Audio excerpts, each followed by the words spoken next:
All right, guys, our next guest has been doing an excellent job as one of UFC's most fun color commentators, always known for his brilliant insight and analysis. We've got him on today to help us preview the big fights from UFC 227. Jimmy Smith, welcome back to Submission Radio. It looks like you're in a nice chilled out area for the interview. How are you today?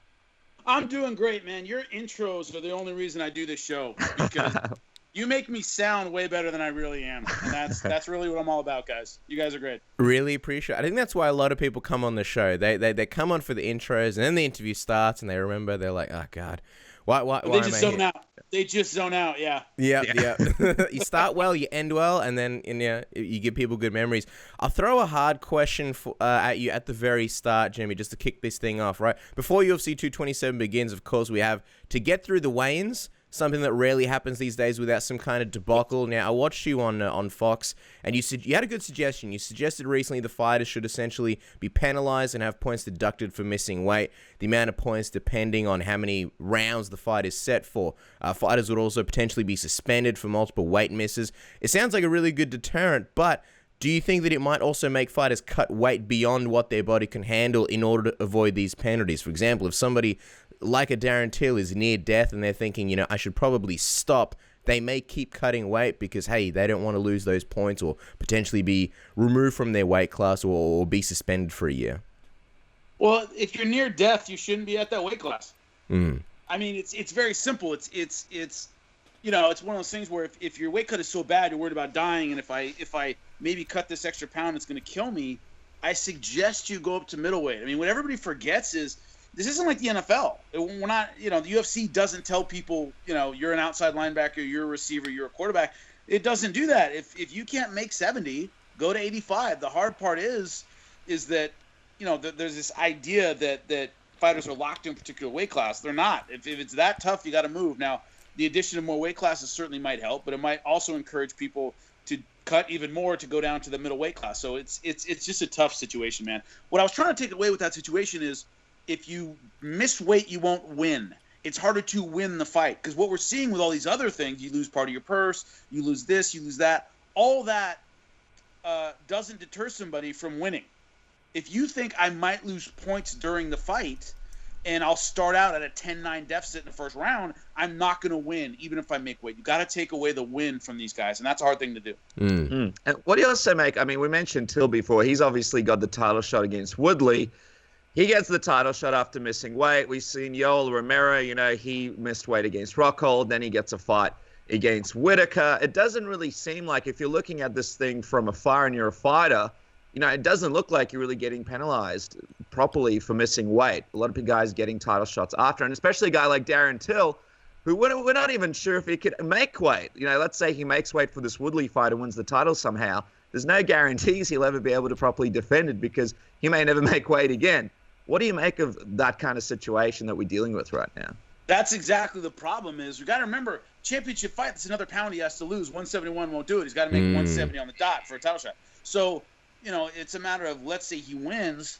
You have to have somebody who can consistently make the weight in order to defend the title and not hold it up. So, yeah, there's a big risk with all this weight cutting and guys missing weight. Is they end up getting a title or a title shot, and then what do they do in the division from there on out, especially with that extra pound to lose? I'm glad he clarified that, because I was going through your Instagram and I found that really interesting, so I wanted to bring that up with you. But we are obviously here to preview UFC 227. So just to kick things off, what would you say, if we're looking at the main event between TJ Dillashaw and Cody Garbrandt, what would you say is the most dangerous and best part of TJ Dillashaw's striking? Because he's a guy who not only mixes up, things by utilizing punches and kicks, where some guys are excellent kickers or excellent just punchers, but he also relies heavily on angles, on feints, on timing, on very, very tricky footwork. Even though he's not necessarily known for crushing knockout power, he's arguably one of the most complete strikers in MMA. Wow, you just broke that down. I'm going to have to steal all that. You don't need to do anything now, Jimmy. I don't know. That's it. You literally just did it. To me, it's his versatility, because he moves so well, he cuts angles so well, he sets everything up so well, and you never know what's coming. So as you're coming in, you don't know exactly where the punch is coming from. You don't know where it's going to. You don't know which weapon he's going to use. He switches stances a lot. His versatility is really his strength because he's never been a one-shot knockout guy. He times you right as you're coming in. You run right into his shot, and that's it for you. He's incredibly accurate. He throws great combinations, and he's a very, very smart fighter. So all those come together to kind of lead to knockouts, even though he's not what I'd consider a power puncher in and of itself. It's interesting because Cody had a lot of momentum going into their first fight, and now he's dealing with, losing to TJ, but not only just losing to him, but, dealing with a knockout loss. How do you think that affects him mentally going into this fight, especially the fact that he's not really able to ride the same momentum going in here? And no matter what he knew about his injury, in the back of his mind, he still knows what happened in that first fight. Yeah, exactly. I mean, what I was saying about this fight, and I've said it before, is former teammates, rivals, two of the best in the world, for a title, in a huge fight, a rematch, former champion, current champion. You're lucky to get two of those in a fight.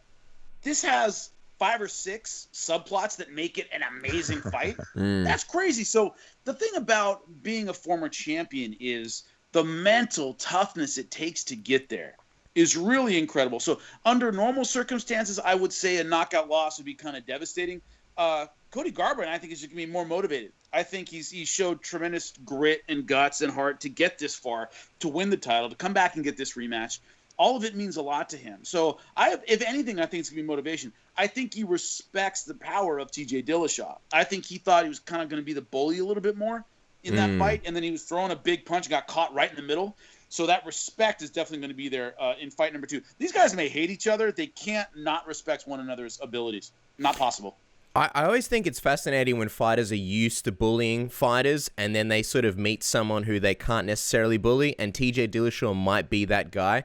And you were sort of talking about narratives. Would you agree that the narrative for this fight, probably more than anything, is how well Cody Garbrandt responds to adversity and how he bounces back? Because the funny thing is, when he beat Dominic Cruz, people are looking at him as kind of the next, potential big star in the division. And he's actually kind of in the same position that Dominic Cruz was in when Cody beat him, not that long ago. Yeah, exactly. I mean, the mental side, the comeback side, the thing that's so interesting to me when I break this fight down tactically, when I looked at it, when I'm studying it for the desk show this week, is the guy who initiated was in trouble. Both guys got hurt by a counterpunch. So in the first round, when Cody dropped TJ was coming in and got hit and went down. And then in the second round, it was Cody's turn. He came in, got caught in the middle of a combination, and got put out. So what's so interesting about this is they're both counterpunchers. They're both trying to bait the other guy in so they could unload. That worked great against Dominic Cruz, who's kind of a volume guy. That strategy worked very, very well. Against a guy as tricky as TJ Dillashaw, there are problems. He was trying to bait him in from the outside. And when Cody, who got the knockdown in round 1, kind of felt better about himself, and in round 2 decided to initiate a bit, boom, he gets knocked out. So there's that what you're talking about is that mental side of, I just got knocked out, how do I handle it? Both these guys have to be very careful going in. Both these guys have to be very careful initiating. In fight 1, in fight 2, in fight 5 between these two guys. If you initiate on these guys, they're such good counterpunchers. The one who finds his way in well, that could be the winner. And it's interesting because if we look from TJ from a mental perspective as well, here's a guy that's saying, look, I had a significant back injury. But when you think to the fight, he had a lot of success against TJ as well. So TJ going into this fight, knowing that he's 100%, does that sort of raise any question marks in his head as to what kind of Cody he needs to be prepared for? No. I never listen to stuff like, I had this going in, I had that going in, I had this. Maybe not. You have to assume from a commentary perspective that every fighter going in there is, if not injured, certainly hurt. And kind of go from there, because you got to remember, we interview the fighters beforehand. We have a fighter meeting, we talk to them, whatever. Everything's 100%, tip-top, great shape, best camp of my life. I couldn't be any better. I'm 100%. And then they lose, and I was falling apart. I had Ebola. My spine was broken. Both of my knees were shattered. I just had reconstructive surgery on my face. So you kind of toss all that out the window, because it's just like, hey, I don't know. I'm not his doctor. I don't know what's wrong. You have to assume anybody who gets in there is healthy enough to be there, but hurt enough that they're not 100%. You just have to assume that every way around, because fighters who lose tend to exaggerate how badly they were hurt. Some fighters who win exaggerate how badly they were hurt. And in the weigh-in, they downplay how badly they were hurt. So you just take everything with a grain of salt from my position, man. Of course. We get fed those same sweet lies, Jimmy, and we eat them up every time. I'm wondering if you... Sweet and delicious, those lies, guys. We'll take awesome. More. I'm wondering if you took anything away from Cody sort of being dismissive of the loss, where he chalked it up to a fluke.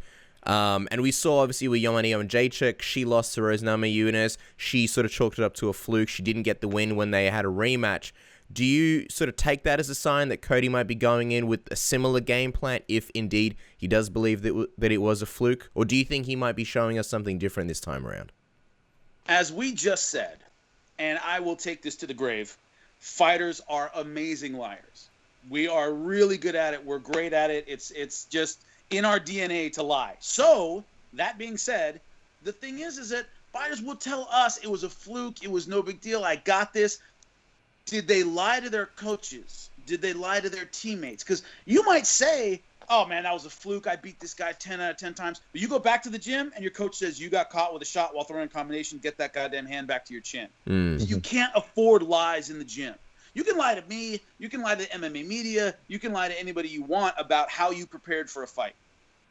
You don't lie to the people around you because they're all going to tell you, hey, dude, you got to shore up this, and that. And Team Alpha Male's too good to let Cody Garbrandt go in there thinking, that was a fluke, you were great, keep doing what you're doing. They're not going to do that. They're not going to do that. Bang Ludwig is not going to say, hey, you did a great job, keep doing what you're doing. You got to add to your game. You got to fill in these gaps. So the people around him won't allow him to go in with that arrogance of like, oh, this is just a fluke, I got this. It's not going to happen. So he can say that all he wants. He went in there and he changed his game in camp to try and eliminate those variables. If not, he wouldn't be here. Even though Cody has excellent footwork and is normally very disciplined, TJ was able to sort of take him out of his game and make him swing when he was out of position on his feet. Do you think it's a possible Achilles heel of Cody sort of staying in the right mental place during this fight, not getting overly emotional, sort of swinging wildly, ending up in the wrong place in this rematch? Yeah, no, that's certainly a possibility. Also, when you talked about the mental side of getting knocked out the first time, sometimes it's they really want get back. They really, rather than, seeing as a 25-minute fight that you got to win minutes and win rounds or whatever, the deep strategy and all these things, sometimes getting knocked out makes guys emotional in rematches, where instead of thinking about winning, they're thinking about, I want to pay this guy back with a knockout. And the moment you start thinking about that, then it becomes a problem. So you have the one side that Cody Garbrandt and TJ Dillashaw have beef. They have history. They don't like one another. And Cody got knocked out last time. He may come in there a little bit emotional this time around. It's up to his coaches, the people around him, to temper that kind of thinking. And one of the other turning points in the first fight was when Bang Ludwig told TJ, look, you don't have to set up every kick. You can just throw them out there. And TJ was a little bit more, I guess, looser with his kicks, and he threw a lot more. And then Cody no longer had control over the distance as much as he did in the first round, and he wasn't able to successfully counter. So I guess, to oversimplify it, TJ sort of uses a lot more different attacks, mixes things up. If you're Cody, how do you get around that? Because Cody's not really known as much of a kicker. How do you close that distance if TJ's constantly throwing kicks out there? Someone who moves a lot and angles a lot and throws a lot like TJ does, I find feints are really, really useful. Get him overreacting to your offense because he's moving and angling and kicking. Throw those feints, those little shoulder shots, the things that make him bite when he's not supposed to, that'll, give away which way he's moving and make him expend energy when he doesn't want to. Cody, obviously a better puncher than a kicker. Throw in those feints, throw in those shoulder rolls, those things that might make TJ Dillashaw angle when he's not supposed to. Get a little bit ahead of himself, worry a little bit more about your offense, disguise the punches a little bit better. I think he needs to do that.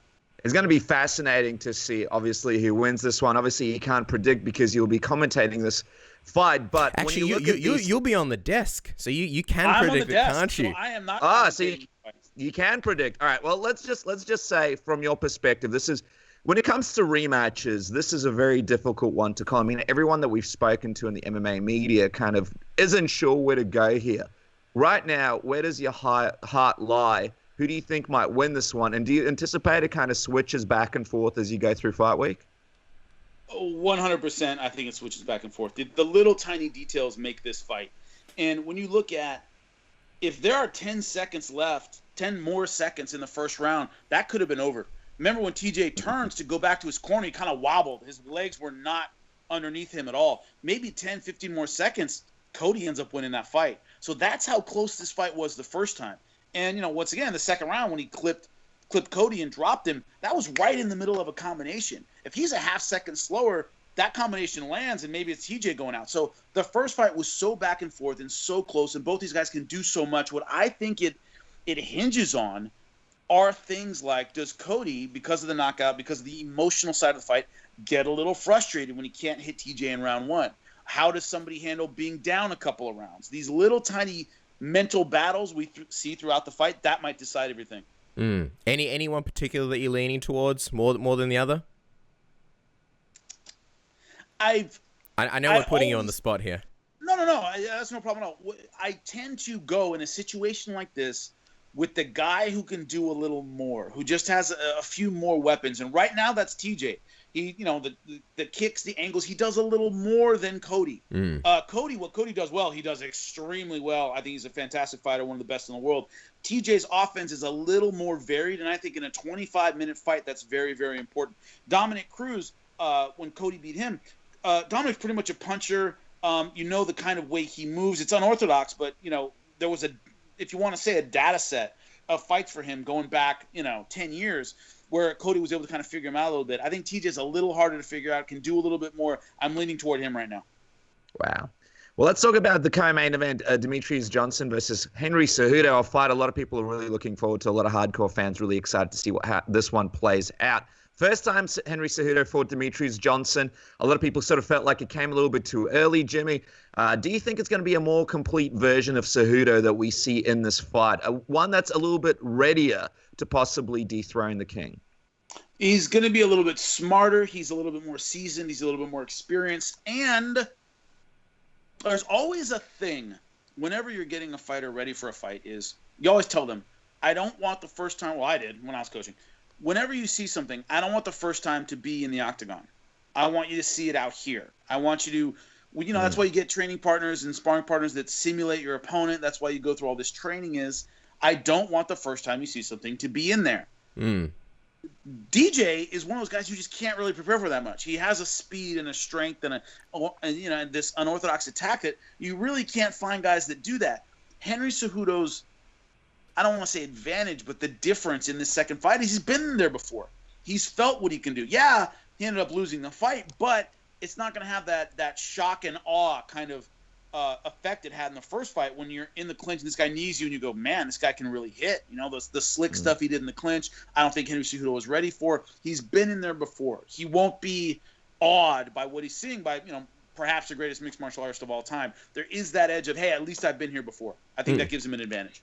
I wonder sort of if this might have been one of the best things that happened to Cejudo, because it was early in his career and it kind of forced him to reevaluate things and showed him there are different levels to this game. And now we see him completely change things. He's sort of got this almost karate stance going on. He's refined his striking. How much of a different challenge would you say Cejudo is now, with this karate stance and more dangerous striking? Because it's not a completely new look for DJ. Obviously, he beat up Horiguchi a few years ago, who also had a good karate style, but this striking might be the difference maker here. Yeah, it has to be. It has to be. And you remember early on in that fight, it wasn't that long, Cejudo did get the takedown, and DJ just kind of muscled him to the ground. So we know he has that takedown ability. You can add in the strikes that make DJ hesitate on the feet, or he's a little worried about his power for 1 second. He lands something in the first 2 minutes of the first round, it might be a different fight because DJ's used to being the guy who's leading the dance almost all the time. If Henry Cejudo can bank, I would say one of the first 3 rounds, that's going to be great for him in terms of show, one of the most dominant champions of all time, something a little bit different, something to worry about, something to fear, because so far DJ's looked fearless. You mentioned the wrestling. How do you think Cejudo will try and implement it this time around? Because on one hand, he's excellent in the clinch, but also that's exactly where he lost last time. And I heard him on, I believe it was Luke Thomas's show, Now the MMA Hour, and he was kind of talking about the clinch, like, man, what was I doing? Why was I in the clinch? So, but at the same time, he did get DJ down, and you would say that is kind of a path to victory for him. So how do you think he sort of implements the wrestling this time around, if he maybe looks to avoid the clinch a bit? Brandon Slay, Jordan Burroughs, great wrestlers in the United States, blast double A. If you're in the clinch, you're doing it wrong. Essentially, it has to be his strategy. If you're in the clinch and you're not setting up your takedown, get out. Do not hang out in that danger area against DJ. If you're in the clinch, lift up on the elbows, try and get that blast double leg going where you're not staying there kind of pummeling inside, trying to find your opportunities, pull him off and get him to step and set up a single leg. Forget all that stuff. It's either a quick takedown, boom, or get out. Do not linger in that middle ground. I think he has a respect. DJ was able to knock him out from there. So I don't see him hanging out in that position. When it comes to things to win and things to gain and the stakes, I mean, apart from keeping his title, there's not too much that Demetrious is going to be able to gain from beating Cejudo again. What if he does put in an amazing performance here? What do you think it does for Demetrious Johnson? And in terms of sort of for his future, do you think it moves him closer to anything? Or because this is a guy that's already seen by many as the best pound-for-pound fighter in the world. Yeah, well, I will just speculate that the fact that he's on the same card as Cody versus TJ, and both guys have expressed an interest in a super fight with Mighty Mouse. I think that if he's dominant against Henry Cejudo, who's the #1 contender, there aren't a lot of flyweights out there that I think are really knocking on the door. This would be one of those times where, especially if TJ wins, because that's 2 over Cody. Trilogy's unlikely, at least for the time being, unless it's an amazing, incredible fight with a controversial decision or something. If TJ wins, it wouldn't surprise me if both guys call each other out at the end of that card. And you got to think that with Media Day, sort of them two being around each other, they're going to be asked a lot of questions about each other. We were speaking to John Morgan a second ago about that fight, and he's obviously excited about it, but I want to sort of pose the same question to you that we did to him. If that fight did happen, what weight class do you think it should happen at? Because on one hand, TJ Dillashaw wants to go down. He wants to claim 2 belts. He wants to cut to 125, and he says that he doesn't want any excuses if he beats Demetrious Johnson, people saying, oh, you were the bigger man. At the same time, if you're DJ, you want that same thing. You want to maybe go up, potentially leave your flyweight belt and, have it not be on the line, and then maybe try and win 2 belts. Where would you rather see that fight take place, if it even happens? I'd rather, personally, the hard part is the defensive part that we talked about. Who's more likely to defend the belt at that weight class? If DJ went up to 35, beat TJ or Cody, whoever it might be, he can stay at 35. I mean, he has less of a cut. If he beats the champ, he certainly doesn't have any problems physically. I think he's more likely to defend the title at 35. TJ is not a small 35er. Could he make 25 and stay there long enough to clear out that weight class? And 35, as far as most MMA fans are concerned, there are more marquee names at 35. So Mighty Mouse so let's say for this argument's sake, TJ wins. And then Demetrious Johnson goes up, beats him at 35, and is now the champion. Well, he can face Cody. He can face Dominic Cruz. There are a lot of names at 35 that fans would be interested in seeing. There are fewer names at 25 that have a marquee kind of value for Dillashaw to stay there and defend the title. There's my argument. Very, very good argument there, Jimmy. Now, as we wrap things up, just want to quickly get where your heart lies on this one. Who are you leaning towards? I mean, things might change during fight week, but I doubt it. I have a feeling you might be looking at possibly the greatest of all time winning this weekend. It's hard not to go with Demetrious Johnson in this fight. It's just hard with his skill set, with what he's done, as flawless as he has looked. The only fighter that's undefeated is Father Time, and I just haven't seen those indications that Time has really caught up yet with Demetrious Johnson. Awesome, man. Thank you so much for that, Jimmy. Really appreciate it. As we let you go, guys, don't forget to follow the man on Twitter at Jimmy Smith MMA, and of course on Instagram, JSmithMMA.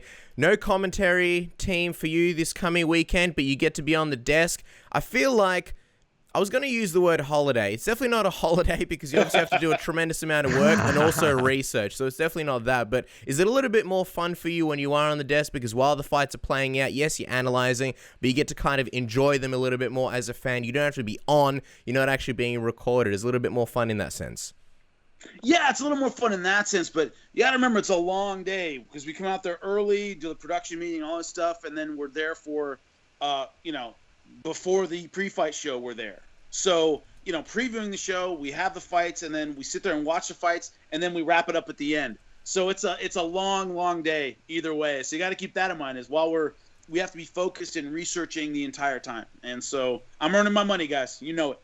Wow, well, we can't wait to see you, Jimmy. Thank you so much for joining us, guys. Make sure to follow Jimmy on social media and tune into the fights this weekend. Jimmy, thanks again. Thank you for having me, guys. See you soon.